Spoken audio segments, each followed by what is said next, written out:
NEWS.MC on Monaco Info is brought to you by Monaco Legend Properties.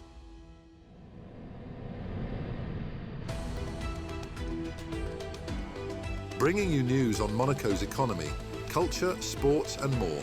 Welcome to NEWS.MC, your English rendezvous on Monaco Info. Coming up on NEWS.MC, discover past week's top stories and meet the people who make Monaco. My name is Axel Sola, I am a UFC fighter and you are watching NEWS.MC on Monaco Info. What's been making headline in the past week? Monaco welcomed the Year of the Fire Horse in style on February the 11th as the Méridien Beach Plaza hosted a gala celebrating the strong friendship between the Principality and China. Co-organised by the Monaco-China Association and Monaco Dragon Prestige, the evening featured traditional music, dance and refined Asian cuisine. The event marked the approach of Chinese New Year on February the 17th and the arrival of the rare Fire Horse Year, which occurs once every 60 years. Symbolising energy, ambition and transformation, the Fire Horse encourages bold action and creativity. The celebration highlighted Monaco's enduring cultural and diplomatic ties with China. Her Royal Highness the Princess of Hanover visited Villa Paloma alongside Minister of State Christophe Mirmand on February the 12th to discover the feeling of nature. Contemporary art in the Mirror of Poussin, the new National Museum of Monaco's first major exhibition of the year. Bringing together works by Nicolas Poussin and nearly 40 artists from across 4 centuries, the exhibition creates a rich dialogue between classical and contemporary perspectives on nature. Paintings, photography, video and installations guide visitors through 6 themed sections, celebrating the beauty and emotional resonance of landscapes. Curated by Guillaume de Sarde, the exhibition highlights how Poussin's lyrical vision of nature continues to inspire artistic creation today, reaffirming Monaco's commitment to cultural dialogue and contemporary expression. The British School of Monaco has expanded its offering with the opening of its first nursery in the Jardin Exotique district, welcoming children aged 3 to 5 and reinforcing the Principality's appeal to English-speaking families considering relocation. Located on Avenue Hector Otto, the new Early Years section provides purpose-designed classrooms, outdoor learning spaces and a curriculum based on the British academic model, delivered entirely in English by qualified teachers. Alongside literacy and numeracy, the programme emphasises confidence, language development and social skills. The nursery reflects wider efforts by Monegasque authorities and businesses to attract international residents, particularly English-speaking professionals and entrepreneurs. As Monaco strengthens its international positioning, access to high-quality English language education becoming an increasingly decisive factor for families choosing to settle in the Principality. Monaco has received renewed international recognition for its efforts to combat money laundering and terrorist financing following the adoption of its 3rd progress report by the Financial Action Task Force. Meeting in Mexico from February the 9th to 13th, the organization praised the Principality's significant advances, particularly in the quality and speed of suspicious transaction reporting and strengthened supervision across higher-risk sectors. Staffing at the Monegasque Financial Security Authority has increased sharply alongside reinforced sanctions and judicial resources. Authorities confirmed that further reforms will continue throughout 2026 as Monaco works towards full compliance with international standards and strengthening long-term confidence in its financial centre. Monaco Run 2026 began under grey skies on February the 14th as nearly 1,500 runners gathered at Port Hercule for the opening Mont Aigul and City Trail races. Despite cool and damp conditions, participants of all levels embraced the challenge, tackling steep climbs, muddy paths and technical routes across the Principality's varied terrain. The following day brought sunshine and record-breaking performances as around 1,400 runners took part in the flagship 5-kilometre and 10-kilometre events. Moroccan runner Abdella Kurtoum set a new 10-kilometre race record, while Hungary's Edith Philo dominated the women's field. The 5-kilometre was won by Dutch athlete Tim van der Baan after a closely fought finish. From elite competitors to enthusiastic amateurs, the weekend combined performance and participation, once again confirming Monaco Run's growing reputation as a major sporting event on the Principality's calendar. Several hundred participants dressed in pink gathered alongside Monaco Run competitors on February the 15th for the 15th Pink Ribbon Solidarity Walk dedicated this year to breast cancer prevention and research. The 5-kilometre route from Port Hercule through the Rock and Monte Carlo raised funds to support screening initiatives at Princess Grace Hospital. Personalities from across the Principality joined the march to show support for women's health and awareness campaigns. Organisers highlighted the strong turnout and renewed commitment to prevention while announcing the launch of a new monthly well-being newsletter aimed at promoting early detection and healthier lifestyles.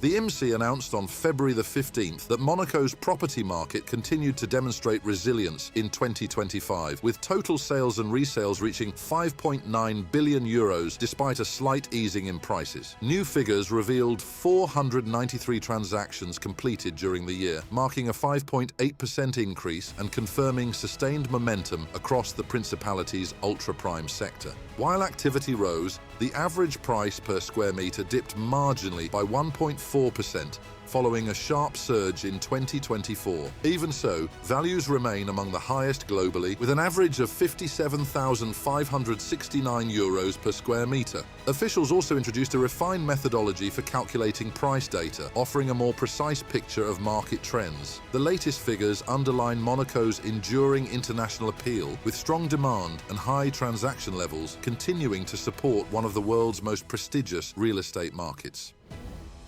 A festive Mardi Gras atmosphere filled Monaco's Condamine district on February the 16th as the Monaco Smiley Association organised its first carnival parade in support of hospitalised children.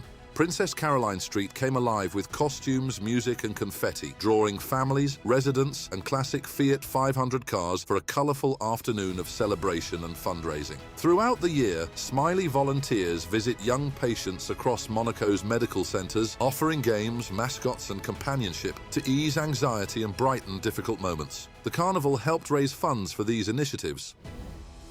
Olympic medalist Marine Boyer has joined Femina Sports as its new gymnastics coach, bringing elite-level expertise to Monaco's growing sporting landscape. A 3-time Olympian and world team medalist with France, Boyer begins a new chapter in the Principality, where she will guide young athletes and share experience gained at the highest level of international competition. Through coaching and mentoring, Boyer aims to support gymnasts of all levels while promoting the evolution of modern gymnastics. Her presence further strengthens Monaco's reputation as a destination that attracts top-tier professionals committed to performance, education and sporting excellence.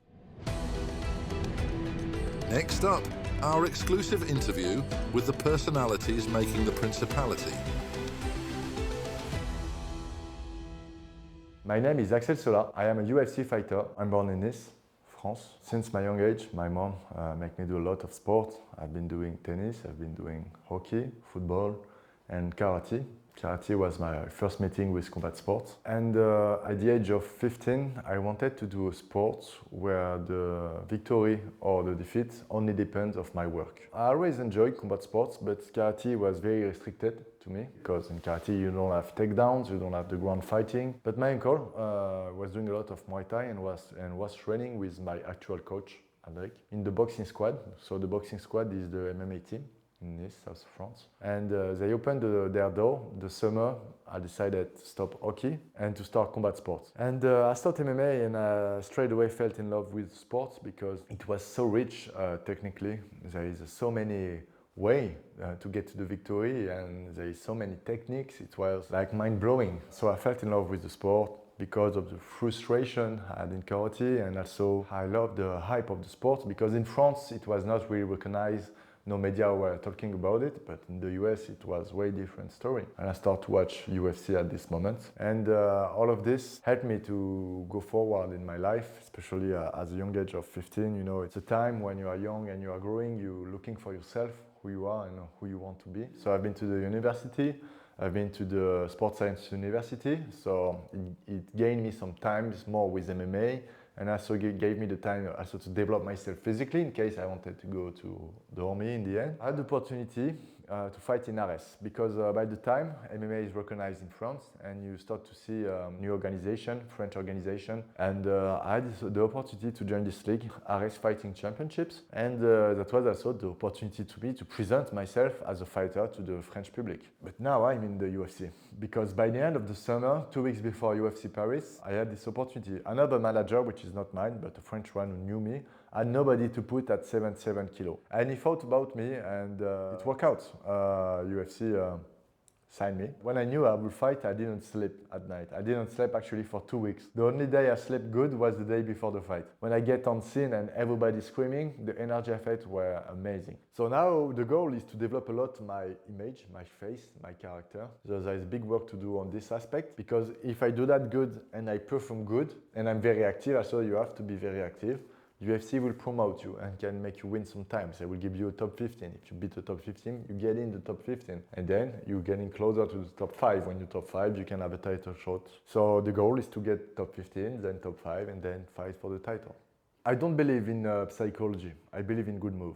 And I'm not the one who's saying that. Bobby Fischer said that. So the goal of saying this for me is to say that you have to believe in your work and your training. But of course, the guy in front of you did his homework too. But the thing is, at the moment of the fight, it's already played. It's already done, you know. There is nothing you can do about the winning or the losing. If you did more or better than the others, you will win. So yeah, you have to study your opponent. And what I'm looking is what he like to do, what he don't like to do, what situation is shining the most, in what situation is not, in order to have a defensive and offensive task, tactical direction, trajectory to follow, in order to bring the fight in a place where we not shine and I will shine.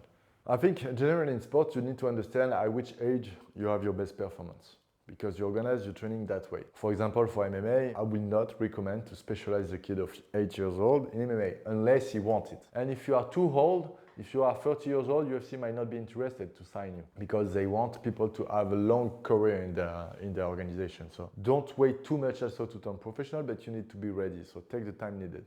UFC champion will be the Graal, will be the best thing I can achieve. So every champion made it, they made it for different reasons, and from every champion you can learn from. Even the guy who didn't be champion, but have been the top player in the sport, everyone has something unique to bring in combat sports, and if you're able to see it, you can take a bit of everyone. So I don't have one model, but I just admire a great fighter. Actually, my grandfather was the captain of the port at the time. So my family always been around, I always been working in, my mom was working in Monaco, for example. So, and my uncle is working here, his business is here. Since a long time I've been here, my boxing coach is here, he's working here in the world class. I spent quite some time actually in Monaco, and I will keep spending time training there, because there is very good human resources for training here. There is a kind of charm, you know, to train there. It's not like Paris where everything great. You do your boxing training, and then you are on the Larboto beach and you just enjoy, you know. I've been also training in the boxing gym in Monaco. I did some sparring there. So yeah, I spent quite some time here, and I will spend it even more in the years coming. That's all for today. Thank you for watching News.MC, your English rendezvous on Monaco Info. Discover the full interview and more stories on our websites, News.MC and MonacoInfo.com. Next week we will receive Antonio Salvatore, chef of restaurant Rampoldi. This show is intended to provide a summary of the past week's top stories for the English-speaking audience. For daily and real-time news updates in English, please visit News.MC and subscribe to our free daily newsletter. For French news, visit MonacoInfo.com. This show was brought to you by Monaco Legend Properties.